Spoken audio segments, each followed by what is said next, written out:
السلام علیکم ورحمۃ اللہ وبرکاتہ۔ وعلیکم السلام ورحمۃ اللہ وبرکاتہ۔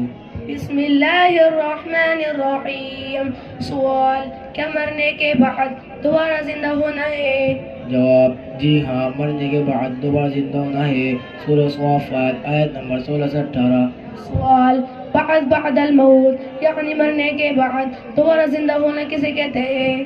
جواب، جب قیامت میں ساری چیزیں فنا ہو جائیں گی اور حضرت اسرافیل علیہ السلام دوسری مرتبہ سور پھونکیں گے، پھر اللہ تعالیٰ کے حکم سے سارا عالم دوبارہ پیدا ہوگا اور تمام مردہ انسان اور حیوان زندہ ہو جائیں گے اور موت کے بعد کی زندگی شروع ہو جائے گی۔ اسی کو بعد الموت، مرنے کے بعد دوبارہ زندہ ہونا کہتے ہیں۔ سورہ یاسین آیت نمبر 51۔ سوال، کیا مرنے کے بعد دوبارہ زندہ کرنا اللہ تعالیٰ کے لیے مشکل ہے؟ جواب، مرنے کے بعد دوبارہ زندہ کرنا اللہ تعالیٰ کے لیے کوئی مشکل نہیں۔ سورہ قیامہ آیت نمبر 4۔ سوال، دوبارہ زندہ ہونے کے بعد کیا ہوگا؟ جواب، دوبارہ زندہ ہونے کے بعد اچھے برے اعمال کا حساب ہوگا۔ سورہ زلزال آیت نمبر 6 سے 8۔ سوال، حساب لینے کے بعد کیا ہوگا؟ جواب، حساب لینے کے بعد جنت اور جہنم کا فیصلہ ہوگا۔ سورہ مومنون آیت نمبر 201 سے 301۔ سوال، جنت کیسی جگہ ہے؟ جواب، جنت نہایت ہی آرام کی جگہ ہے۔ سورہ دہر آیت نمبر 12 سے 14۔ سوال، جنت کس کے لیے تیار کی گئی ہے؟ جواب، جنت ایمان والوں کے لیے تیار کی گئی ہے۔ سورہ نساء آیت نمبر 57۔ سوال، جنتیوں کو کون کون سی نعمتیں ملے گی؟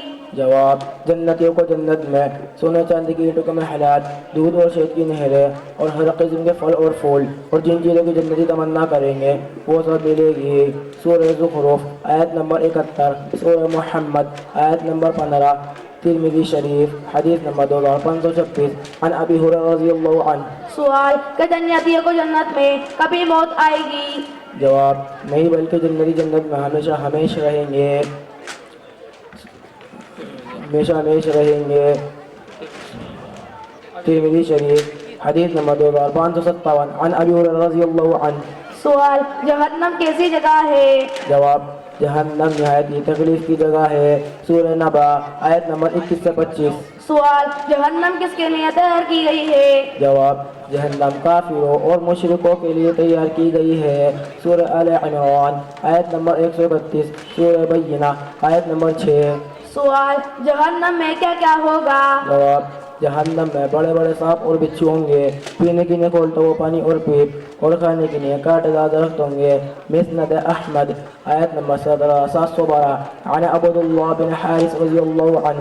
سورہ صاد آیت نمبر 57۔ السلام علیکم ورحمۃ اللہ وبرکاتہ۔ وعلیکم السلام ورحمۃ اللہ وبرکاتہ۔